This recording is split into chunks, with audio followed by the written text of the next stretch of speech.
walang day off. Kasi daw, pag nag-day off, mamamatay yung mga manok. Ganito po, yung 5 po diyang Bisaya, mangmang. Hindi ko gusto ang salitang mangmang. Nanlalait ka eh!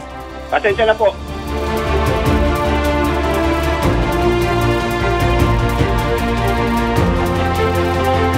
Sir Ryan po kasi nagbigay ng assistance letter sa amin. Sir, hindi po Kasi namin po, kilala, sir. Sir, person po sandali. namin. Ang taxi operator po, sir, hindi po yung mga pasahero. Hindi po, sir. Kasama na po yung pasero. Ay, teka muna, sir. Teka muna. Ito, importante. Kausapin nyo to, hindi nyo pwedeng i-package eh.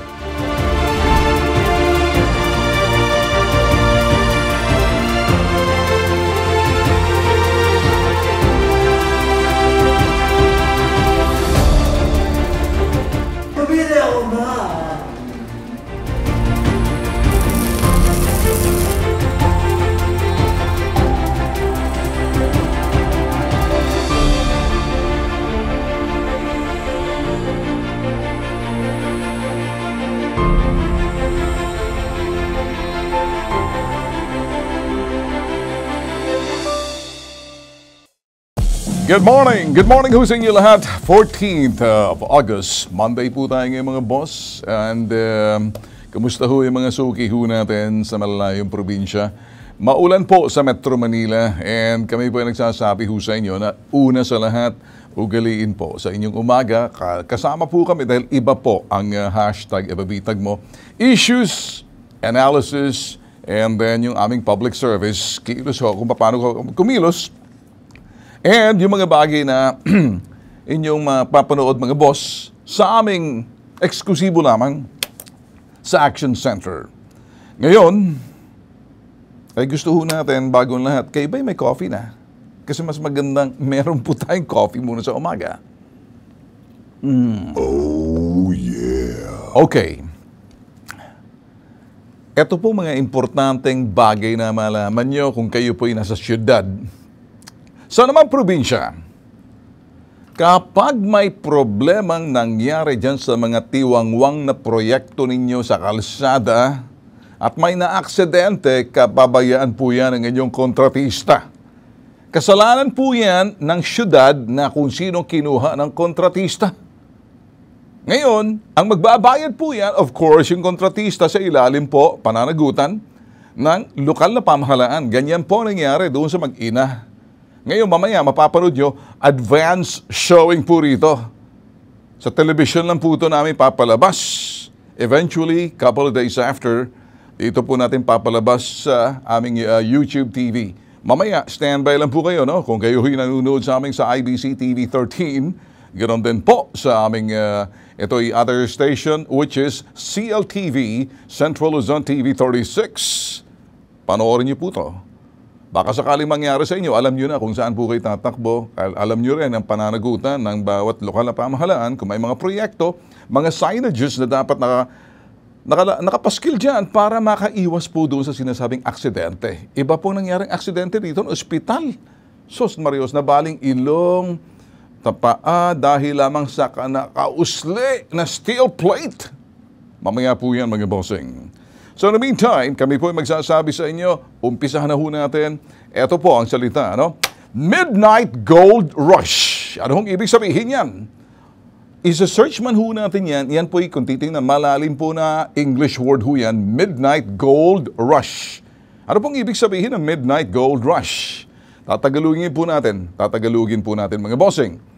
Mga patagong proyektong sadyang hinabol, sadyang inaprubahan sa dulo ng patapos na termino, in this case, ni President Rodrigo Roa Duterte o PRRD.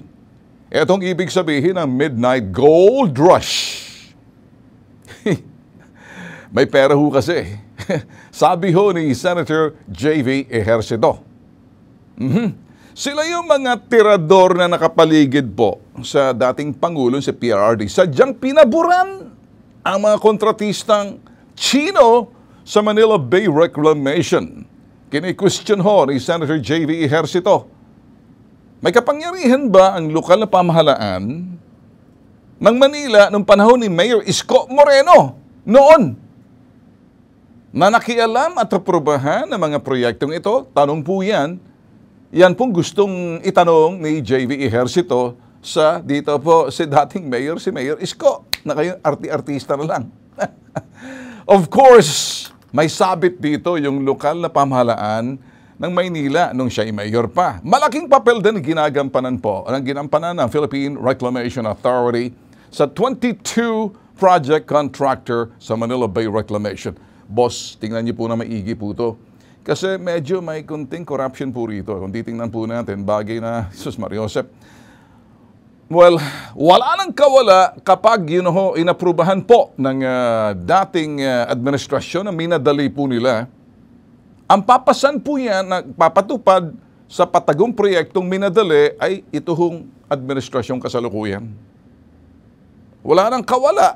Ito pong si BBM dahil aprobado niyan. Subalit, may magagawa po siya. At sandali muna, ipapatigilin muna natin yan para ma-review. Para tingnan ng maigi. Ano ba problema nito? Bakit ganyan na lang? Maraming issue po riyan. Ngayon, bakit po natin pinag-uusapan mga bossing? Well, babasahin ko verbatim kung anong sinabi ni JV Ejercito sa balita. English po to. If we want to get to the bottom of these reclamation projects, all stakeholders and agencies concerned have to be summoned to a Senate investigation. Dagdag pa ni Senator J.V. Ejercito, hindi siya naniniwalang suportado itong reclamation noon na inaprubahan ni PRRD na hindi suportado ito ng dating Pangulo. Sabi niya, probably the people around him, ni President Duterte, ayan po, hindi po siya. Ayan. Probably the people around him conspired to have his midnight gold rush approved. In-explain na po natin kung anong ibig sabihin ng midnight gold rush. Galing po sa kanya yan. Translate po natin.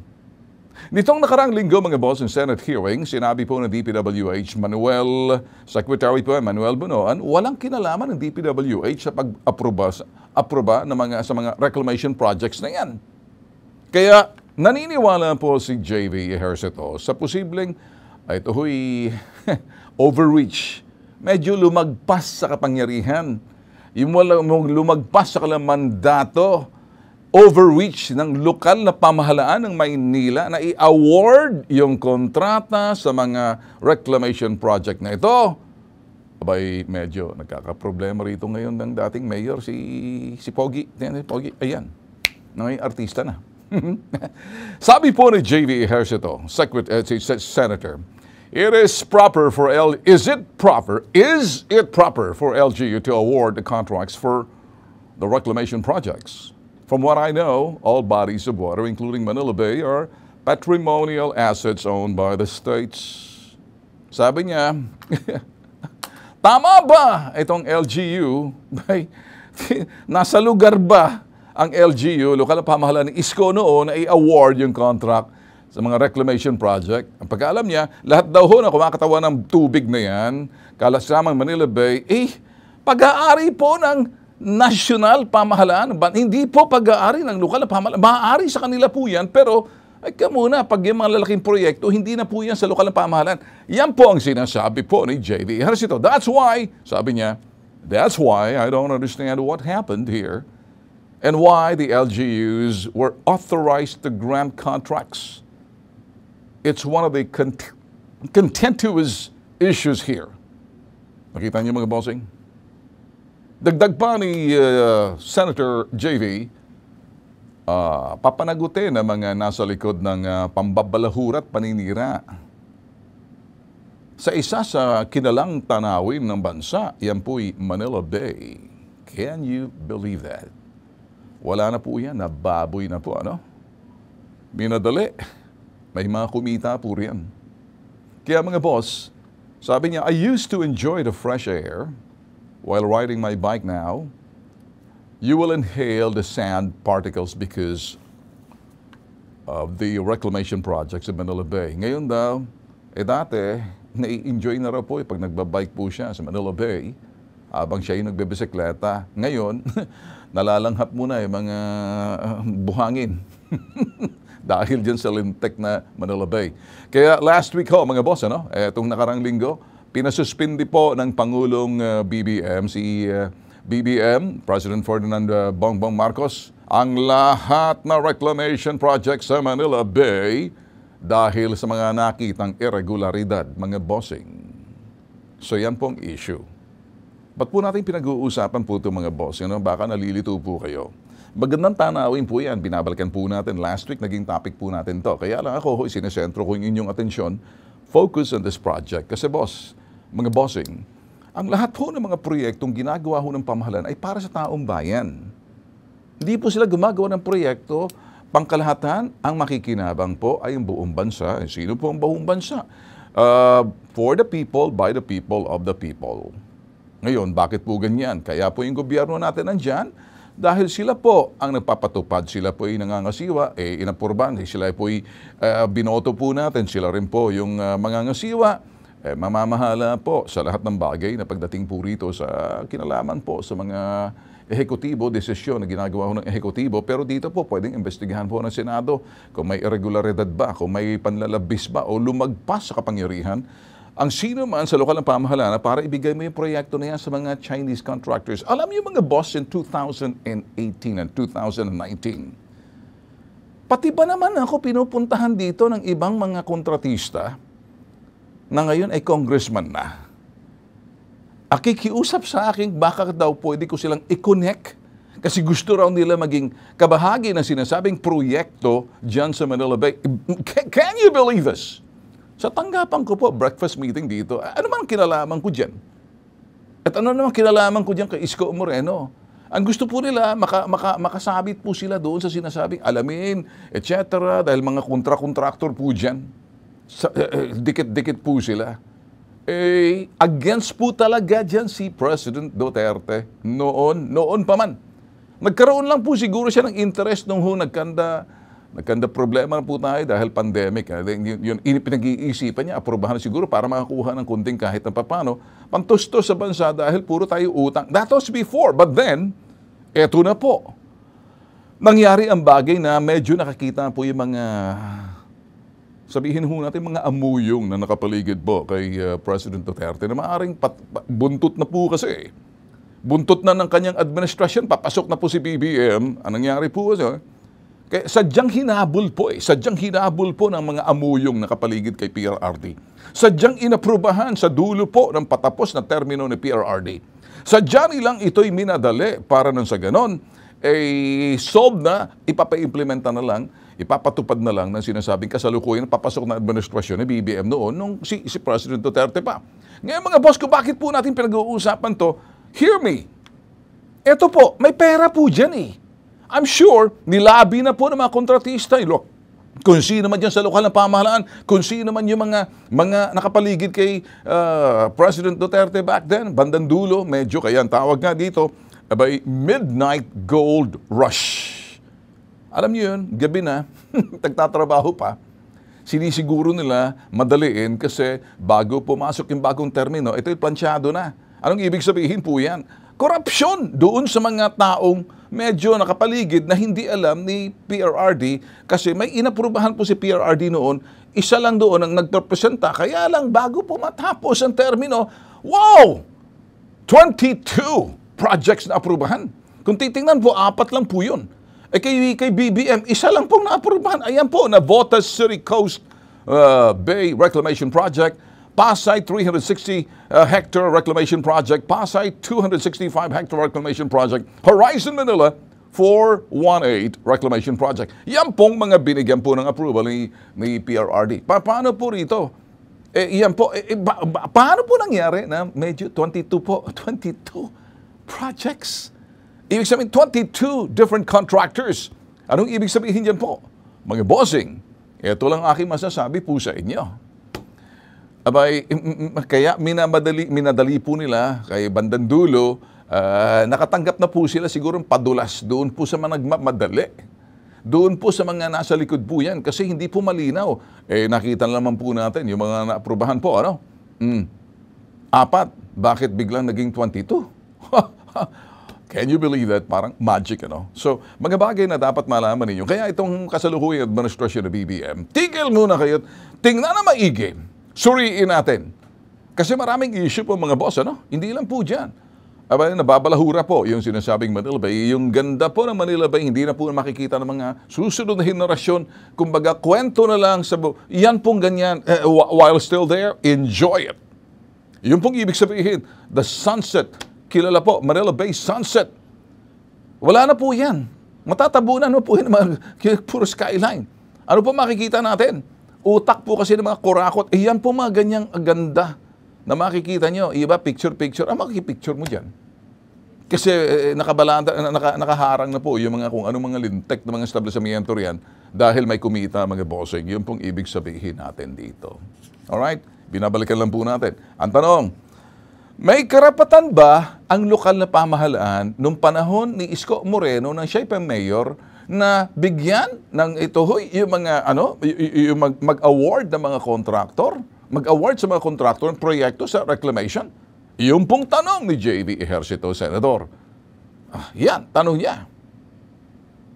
So, kung yan po, kung dyan po ang problema at saka may mga, medyo pagdating dito, tag team, medyo tulungan, collaboration, alliances, pagdating sa pera.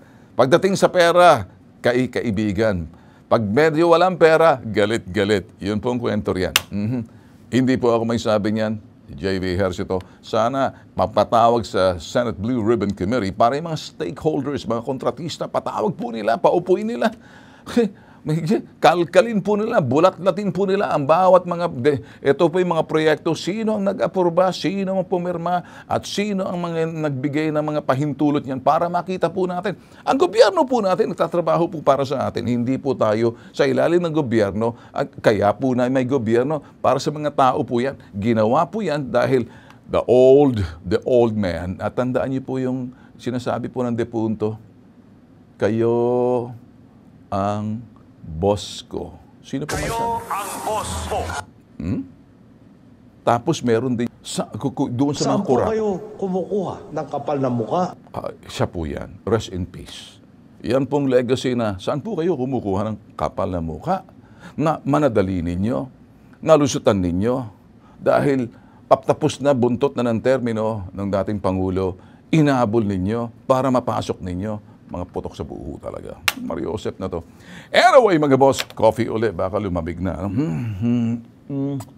Oh, yeah. Alam niyo mga boss, may kasabihan na yung airport is a show window. Pagdating pa lang sa anumang lugar, makikita mo na kung gaano ka organized. Makikita mo yung sistema ng pamamahala at pamumuno ng sinasabing bansa base doon sa kanilang international airport. Makikita mo yung sistema at makikita mo yung pamamahala at pamumuno na kung sino man ang namamahala, hindi mo papabayaan na mag-iiwan na masamang panlasa sa dila ng mga dayuhan na dumarating sa atin kasi tatatak po yan. Yan ang sinasabi. Ngayon, ang NAIA, Ninoy Aquino International Airport, sa Mario Josep, pinangalan sa kanya, Number 8 Worst International Airport. Number 8 Worst International Airport. Ayan po ang sinasabi.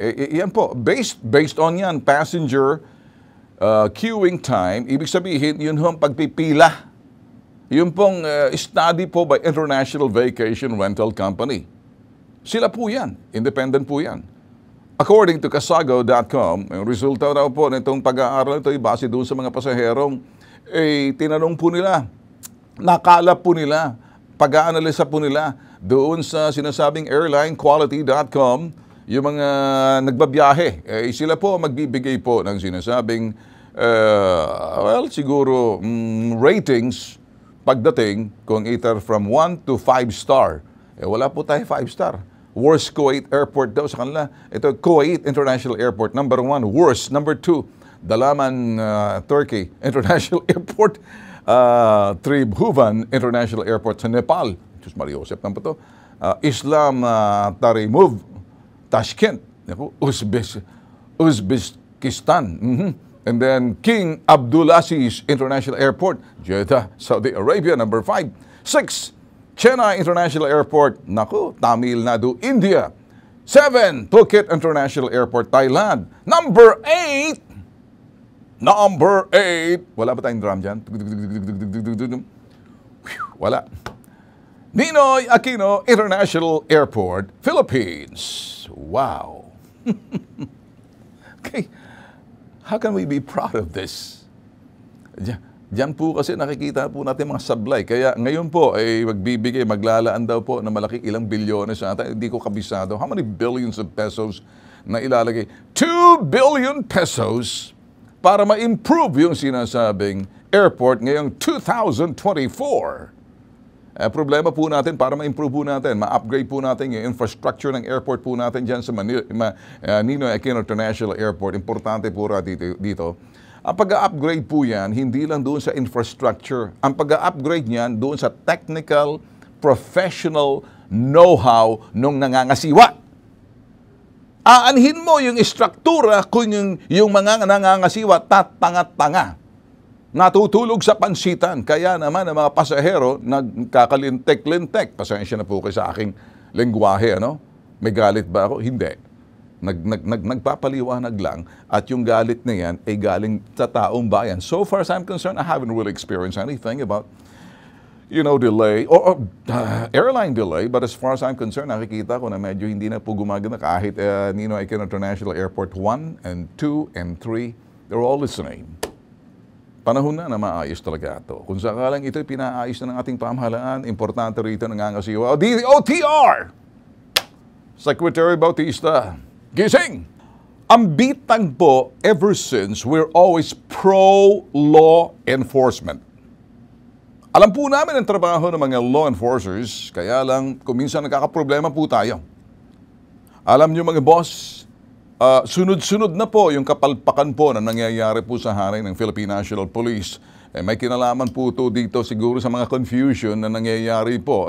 Ako naniniwala na importante po yung may background po talaga, yung namumuno sa police po natin, particular kapag ito yung DILG, may background sa law enforcement.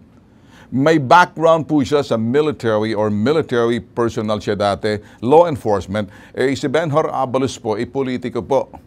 Naturalmente, nagkakaroon ko ng confusion. Political po yan eh. Pag ang isang politiko, nilagay mo dyan sa itaas ng DILG, pagkatapos sa kanyang police. Siguro kung sa hanay lang ng mga barangay, sa mga politicians, po pwede po siya. Dahil naintindihan niya po yung mga politicians or mga barangay na ini-elect. Pero doon po sa hanay ng mga police, importante po talaga yung sa DILG, meron pong hiwalay na po siguro yung to manage the law enforcement with Philippine National Police, may military background. Kasi mga police po natin, train po sila, karamihan po ng mga nagtitrain dyan sa Philippine Military Academy, kahit na po yung Philippine National Police PNPA Academy, mga pag-a year po nagtitrain dyan. Magagaling po yung mga pulis po natin, kaya lang kuminsan naliligaw lang, das marami po dyan, nakakaroon ng confusion. Mahina po yung sinasabing moral authority kung titingnan po natin kasalukuyan kasi may confusion po yan. I believe na medyo distant po yung Campo Crame sa DILG. Yan pong aking nasasanay. Kaya itong kay Benhur Abalos, he's trying his best but the best is not enough and as always, medyo lihis. Ngayon, sinasabi po natin, dyan po sa nabotas na yan. Yung pong pagpatay po sa binatilyo, pareho niyan. Marami po kayo marinig. Hindi lang po dyan, pati ho sa mga iba pang mga bagay kasi na sentro lang po yan dahil pinasok po kasi ng medyo politiko, syempre napopoliticize po yan. Paano po yung iba sa probinsya? Paano po yung sa Cavite na ni-raid po ng mga polis na nirelieve po nila? Ito po kasi, siguro baka tumatakbo po itong pagkasenador, kaya kapareho po nakita niyo po yan. Marami pong palpak. Kaya ako naniniwala na dapat po talaga may law enforcement background kung pulis ang pag-uusapan o yung DILG. Magkakaroon po sila ng, under the office of the President, na ang PNP, hindi na po sa ilalim ng DILG. O siguro NAPOLCOM, National Police Commission, para doon sa mga hanay nagkakamali, pati yung internal affairs. Pero kung doon po talaga, dapat may independent po ang police sa ilalim ng Pangulo na kumbaga horizontal, hindi po yung vertical sa ilalim po ng DILG, mga PNP. Mali po yan para sa akin. Ang tingin ko po yan, kaya nagkakalintik-lintik. Gets nyo mga boss? Napopoliticize. Medyo, although pag napapansinan man natin sa bagay, ang Philippine National Police is a civilian in character. Unlike state police po ang PNP. Hindi po, sa bagay na wala na po yung local police. Unlike before, yung Philippine Constabulary. Pagdating sa law enforcement, merong law enforcement power ang Philippine Constabulary no RPC as against the local police. Ginawa na po natin national sa ilalim po ng civilian in character. Pero kung ganyan pong sitwasyon, wala naman pong problema, independent po dapat. Dapat meron pong moral authority, may moral ascendancy. Kasi kung ang nakalagay civilian po dyan, mag-aaktong politiko, wala pong alam sa law enforcement, tulad po ni Abalos, magpapapogi lang po dyan. Oh, eto na siguro, tapusin na natin. Secretary Abalos, good morning. I have nothing against you, but I'm just speaking my mind out, okay? Good morning.